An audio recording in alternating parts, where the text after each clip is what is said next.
सहनावतु सहनो भुनक्तु सह वीर्यं करवावहै तेजस्विनावधीतमस्तु मा विद्विषावहै।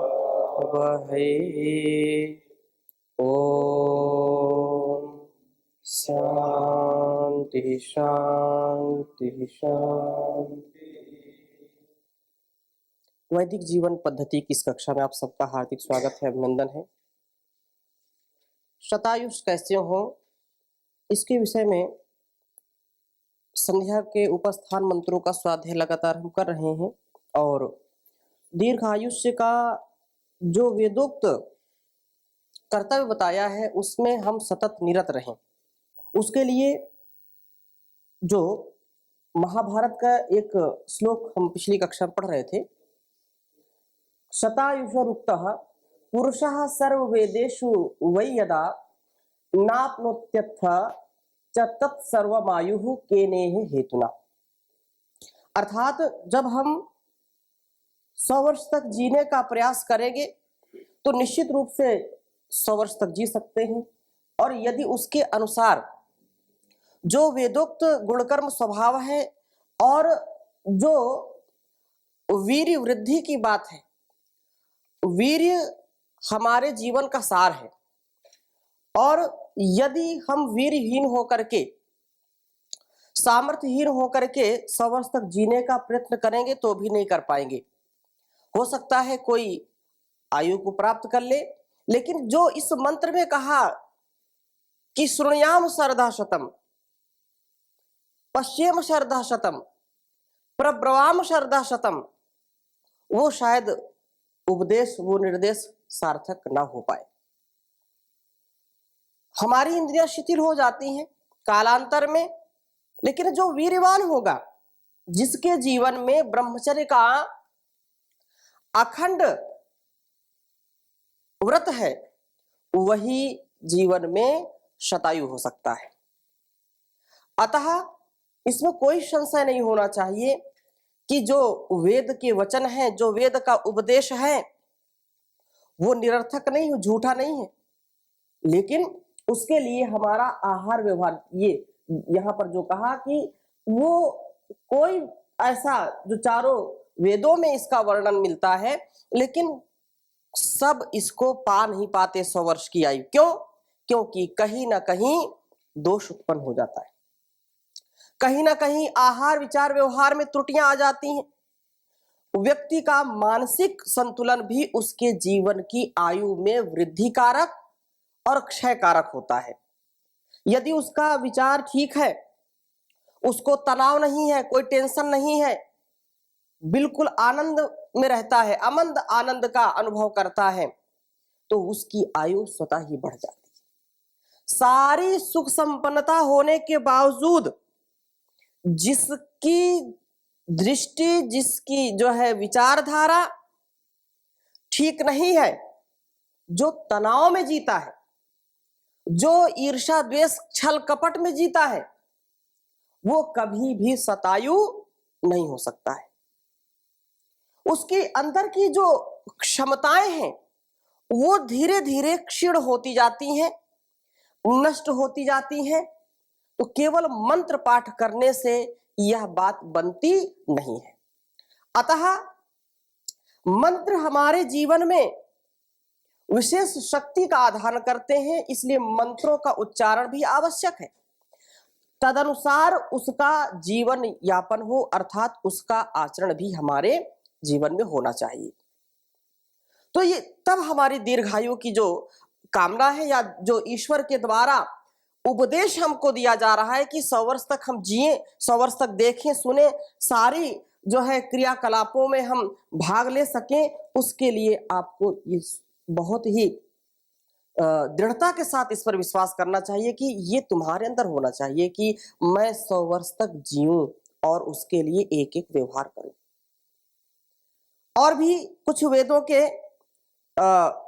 यहाँ पर उदाहरण हम देंगे तो बहुत ही उत्तम बात कही है कि अथर्ववेद के एक मंत्र में कहा कि दीर्घ जीवन का उपाय क्या है। यद्यपि हमने अथर्ववेदीय ब्रह्मचर्य सूक्त का पूरा स्वाध्याय किया है, उसमें भी बार बार यही बात कही कि वीर रक्षण ही जीवन है। इस एक एक बिंदु, एक एक जो है इसकी रक्षा करने से, एक एक बिंदु की रक्षा करने से हमारा पूरा जीवन रक्षित होता है, सुरक्षित होता है। तो ये कहा यदा बध्नन्दाय क्षयाणा हिरण्यम शतानिकाय सुमनस्यमानाः तत्ते बध्नाम्या युषु वर्चसे बलाय दीर्घित्वाय शतशरदाय।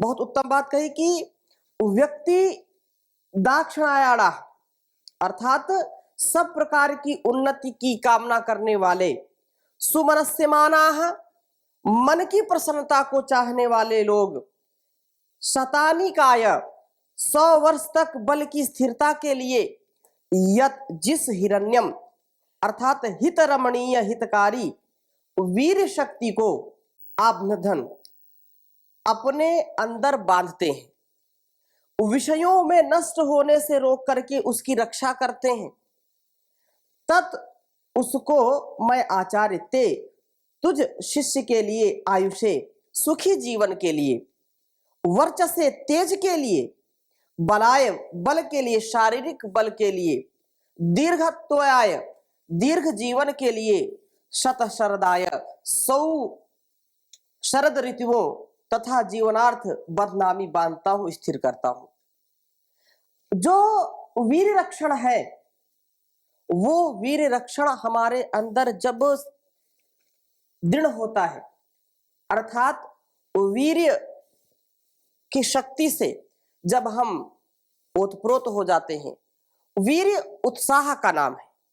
वीर्य शूरवीर विक्रांत, जिससे हमारे अंदर शूरता का भाव उत्पन्न हो, जिससे हमारे अंदर असीम उत्साह का, असीम अदम्य साहस का आधान हो, वह वीर्य जो हमारे जीवन की रक्षा करता है।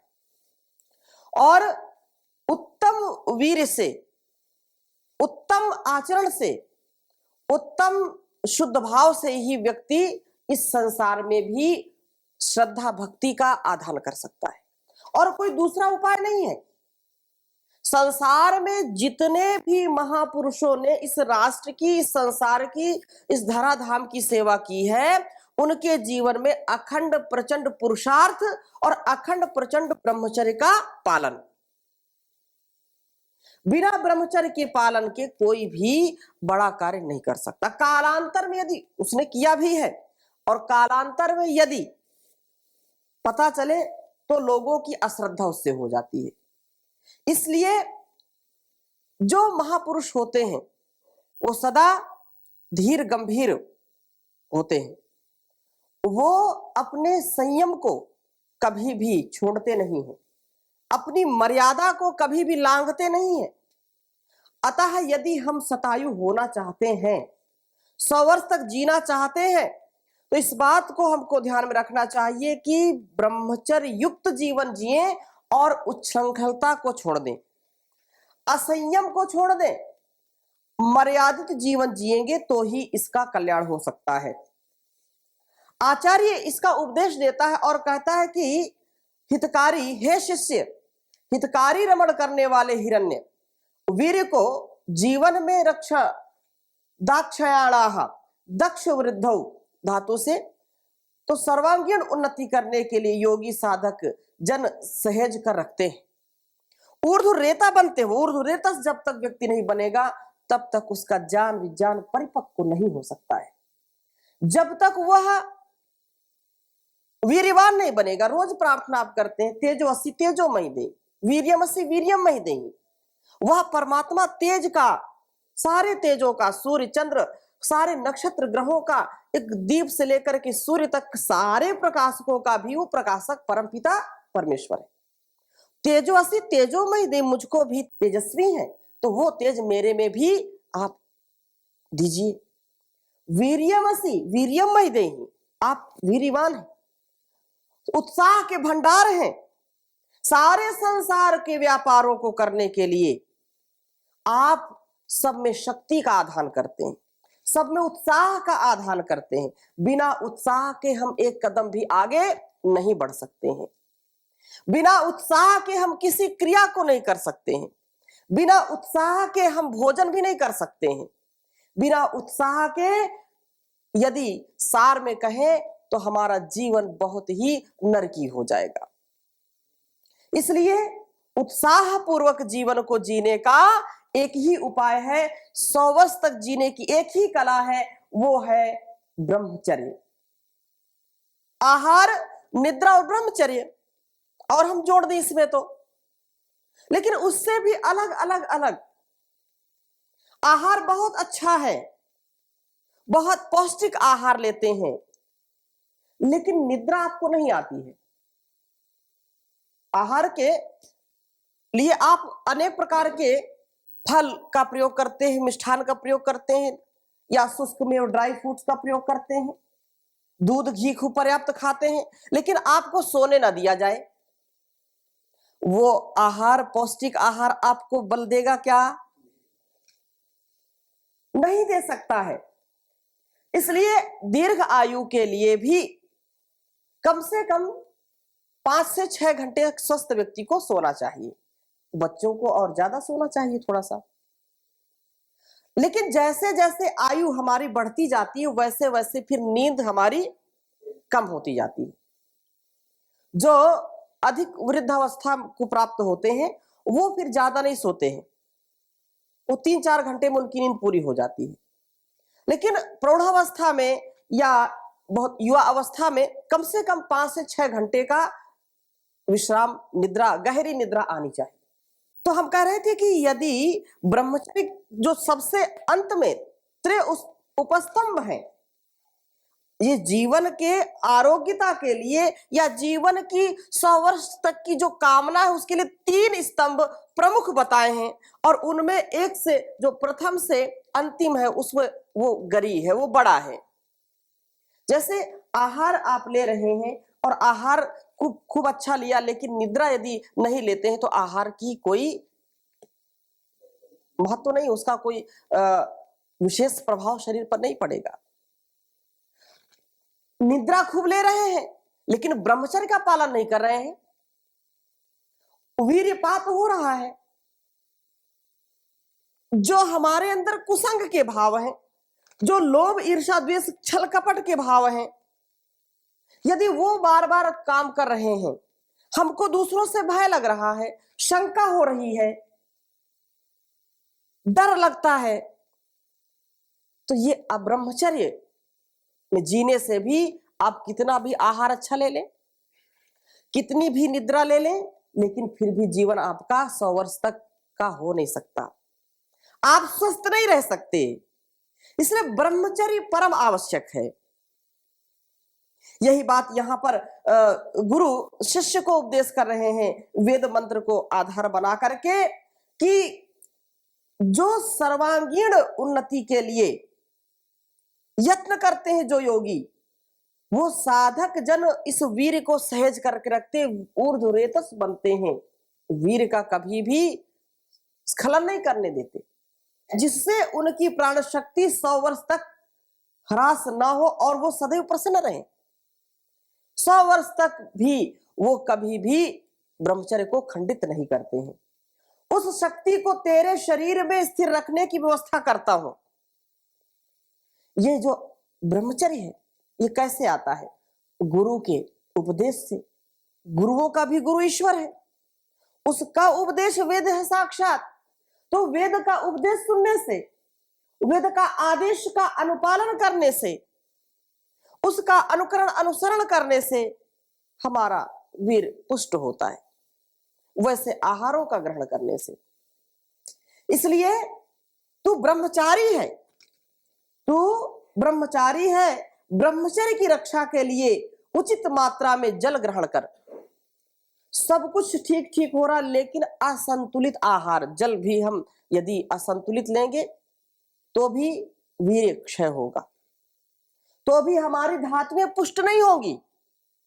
सप्त धातुएं पुष्ट हो, तेराग्नियां पुष्ट हो, उसके लिए ये परम आवश्यक है संतुलित जीवन। अतः नित्य पुरुषार्थ करते रहना चाहिए, खाली मत बैठना। खाली मन शैतान का घर, ऐसा बोलते हैं। तो शैतान आएगा तो शैतान को मारना है, इंसान को उत्पन्न करना है। गुरु जी बार बार इस बात को कहते हैं कि जिस दिन हमको मानव का जीवन मिला, इंसान का जीवन भगवान ने दे दिया, उस दिन शैतान की मानव मृत्यु हो गई। और इसका अनुभव जो नहीं करते हैं, जो इंसान के जीवन में भी शैतान युक्त कार्य करते हैं, जिनके अंदर शैतानी है, इंसानी स्वभाव को छोड़ करके जो शैतानी स्वभाव अपनाते हैं, वो कभी भी दीर्घ आयु को प्राप्त नहीं कर सकते, कभी भी वे संयमित जीवन नहीं जी सकते। इसलिए इंसान बनो। वेद कहता मनुर्भव। अरे दुनिया के लोगों तुम मनुष्य बनो, मनुष्य बनो, क्योंकि मनन करने से ही मनुष्य देवता बनता है। अतः यही बात यहां है कि खाली नहीं बैठना। जब खाली बैठेंगे तो शैतानी आएगी, और किसी कार्य में लगे रहेंगे तो आपके अंदर वो इंसानियत आएगी, हैवानियत जाएगी। आपके अंदर क्रियात्मक जो सकारात्मक जो कार्य हैं, उनसे देवत्व का भाव जागृत होगा। अतः दिन में नहीं सोना, दिवा मां स्वापसी, वेद कहता है दिवा मां स्वापसी। कुछ लोग कक्षा में बैठे बैठे सो जाते हैं, तो कभी भी वो ठीक है, थोड़ा सा ज्यादा खा लिया तो नींद आ जाती है, लेकिन दिवा मां स्वापसी, दिन में शयन नहीं करना चाहिए। हाँ, कोई रोगी है, रात्रि में किसी कारण बस कोई जागरण किया है, तो उस स्थिति में यदि आधे घंटे 1 घंटे का विश्राम करता है तो कर लेने में कोई बुराई नहीं है। लेकिन ब्रह्मचर्य की स्थिति में जो दिन में सोएगा वो कभी भी ब्रह्मचर्य की रक्षा नहीं कर सकता है। आचार्य प्रचेता जी बड़े उद्भट विद्वान हैं, और वो कई बार मैंने उनके मुख से सुना कि दिन में खासकर जो शीत ऋतु है, ये जो है जेठ और वैशाख को छोड़ करके, मई जून को छोड़ करके, यदि कोई व्यक्ति दिन में सोता है अनावश्यक रूप से, केवल आदत जिसकी पड़ी हुई है, तो वो ऐसा है कि जैसे किसी के शरीर में रोग सो रहे हैं और उनको वो जगा रहा है। सोए हुए रोग जग जाते हैं। उदाहरण बताते, जैसे सांप बैठा है, सो रहा है, और आप उसको डंडे से पीट पीट करके जगा दो तो फुफकार मारेगा, डसने को आपको आएगा, हो सकता है डस भी ले। तो वैसे रोग हमारे शरीर में सोते रहते हैं, और जब हम दिन में सोते हैं तो रोग जाग जाते हैं, और जब जागेंगे तो फिर निश्चित रूप से आपको परेशान करेंगे। तो अनावश्यक कभी भी सोना नहीं चाहिए दिन में। दिन में यदि सोते हैं तो ब्रह्मचर्य नष्ट होगा। ब्रह्मचर्य नष्ट होने का तात्पर्य क्या है? आलस्य आएगा, प्रमाद आएगा, क्रियाशीलता नहीं रहेगी, उत्साह नहीं रहेगा, बल नहीं आएगा, शरीर थका थका रहेगा, भारी भारी रहेगा। ये तमाम चीजें हैं जो हमको दीर्घ आयुष्य से बाहर हटाती हैं। हम दीर्घ आयुष्य को प्राप्त नहीं कर पाते हैं। अतः दिन में नहीं सोना, अधर्म आचरण को छोड़ करके सदैव आचार्य के अधीन रहना, क्रोध एवं असत्य भाषण को छोड़ दे, तथा विपरीत लिंग का आकर्षण छोड़ दे। स्त्री पुरुष का, पुरुष स्त्री का, युवक युवती का और युवती युवक का आकर्षण छोड़ दे। ब्रह्मचर्य के लिए परम आवश्यक है कि अपने को जो लक्ष्य है, जो हमने लक्ष्य निर्धारित किया है, उस लक्ष्य से कभी भी विचलित ना हो, अडिग रहें। और नाना प्रकार के, क्योंकि ब्रह्मचर्य की हमने चर्चा पहले बहुत की है, उसमें अष्ट मैथुन की जो बात आई है, उन अष्ट मैथुनों को छोड़ दें। और भूमि पर सोना, नाचना, गाना, बजाना, गंध और अंजन कि सेवन से यथा सामर्थ्य बचने का प्रयास करें। जो अति स्नान है, अति भोजन है, अति निद्रा है, अति जागरण है, इससे बचना चाहिए। और जो राजसिक भोजन है उनसे भी बचना चाहिए। अधिक खट्टा, अधिक मीठा, चरपरा या ज्यादा ठंडा भोजन, बासी भोजन, बहुत तेल मसाले वाला भोजन, इससे बचना चाहिए। काम भाव से भी बचना चाहिए, क्योंकि काम की जब उत्पत्ति होती है तो सारा जीवन हमारा जो है इसी आसक्ति में व्यतीत हो जाता है। तो कहा कि हे शिष्य, तू इन नियमों का पालन करेगा तो तेरे शरीर में जो ये राजा, ये जो वीर्य है, वो ऊर्ध्व गति को प्राप्त होकर के निम्न गुण वाला हो जाता है। जो मंत्र में कहा, दीर्घायु वर्चसे बलाय सौमनस्य, यही तो इस वेद मंत्र का आशय है कि मेरे अंदर सारी मेरी क्रियाएं, मेरा सारा सामर्थ्य 100 वर्ष तक मैं जीऊं और ये सारे कार्य करते रहे। ऐसा नहीं कि मैं 60-70 वर्ष की आयु में जाऊं तो मेरे कान सुनना बंद कर दे, मेरी आंख जो है देखना बंद कर दे। अगर ऐसा हो जाएगा तब तो बड़ी समस्या हो जाएगी जीवन में। इसलिए जो सुनने की बात है, जो जीने की बात है, इससे भी अधिक जियो, लेकिन मेरे अंग सारे ठीक ठीक कार्य करें। तो यही वेद मंत्र में कहा कि दीर्घायु की प्राप्ति के लिए, और आपने पढ़ा ब्रह्मचर्य तपसा देवा मृत्युम अपागमता, कि ब्रह्मचर्य के द्वारा और तप के द्वारा वो व्यक्ति या जो विद्वान है, जो ब्रह्मचारी है, वो मृत्यु को भी जीत लेता है, मृत्यु को कांख में दबा लेता है, मृत्यु से कभी डरता नहीं है। और वह सत शारदाय 100 वर्ष तक जीने की उसको कला प्राप्त हो जाती है, अर्थात उसका जीवन 100 वर्ष तक दीर्घायु तो होता ही है, निरोग रहता है, आरोग्य युक्त होता है। और दूसरी बात कही, वर्चसे, शरीर की सप्तम धातु वीर की जब रक्षा की जाती है तब यह ओज में परिणत हो जाता है। यह ओज ही सबको अपनी ओर आकर्षित करता है, सर्वत्र विजय की ही प्राप्ति कराता है। जो ओज है, तेज है, ओजस्वी तेजस्वी जीवन जिसका होता है, वो स्वयं आनंद में रहता है और दूसरों को भी आनंदित करता है, दूसरे लोग भी आकर्षित होते उससे। जो तेजस्वी होता है, वर्चस्वी होता है, उसके पास बैठने से ही हमको ऊर्जा मिलती है। ऐसे वाइब्रेशन उसके समक्ष आने से उसका जो शक्ति पुंज है वो दूसरों को भी शक्ति युक्त कर देता है। उसकी वाणी, उसका देखना, उसका सुनना, उसका बैठना ही दूसरों के लिए तृप्त कारक हो जाता है। तो ऐसा कब होगा? जब व्यक्ति ब्रह्मचर्य का पूर्ण पालन करेगा, 100 वर्ष तक जिएगा, 100 वर्ष से भी अधिक जी सकता है। और तीसरी बात क्या कही? बलाय, बलपूर्वक।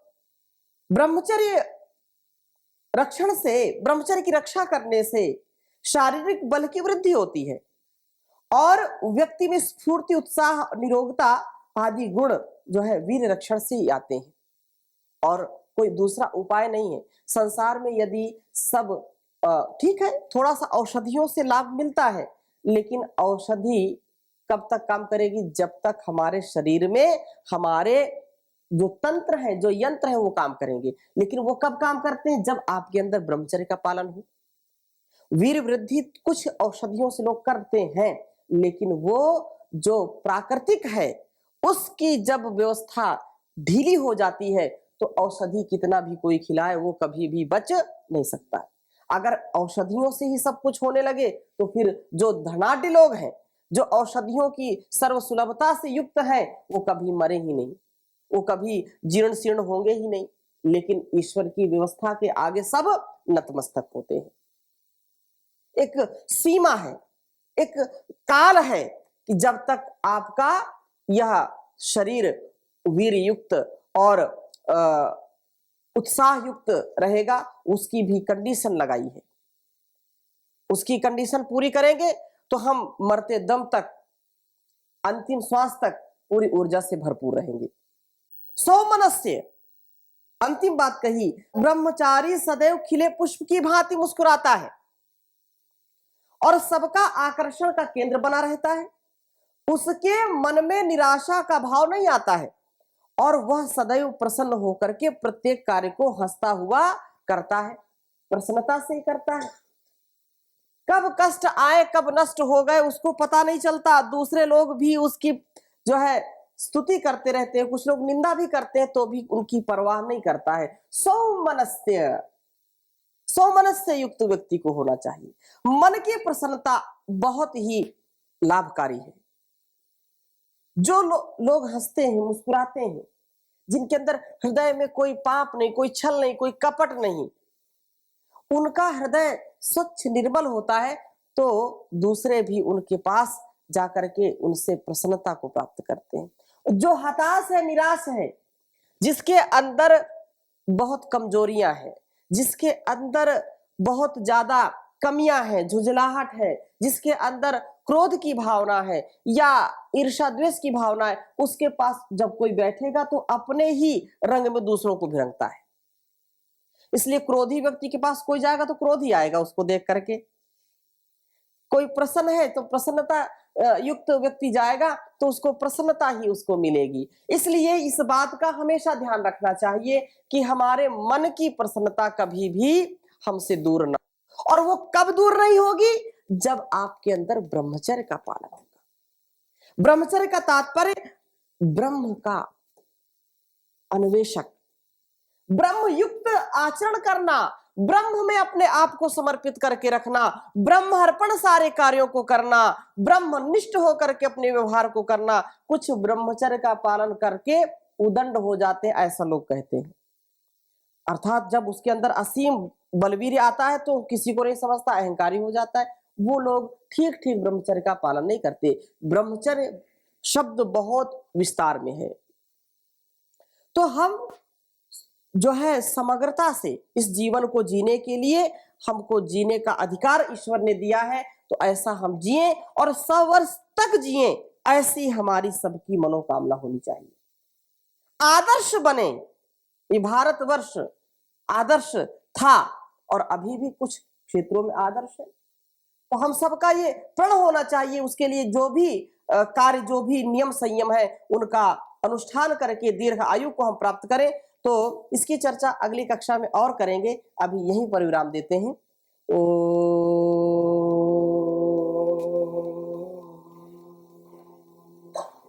शांति शांति शांति।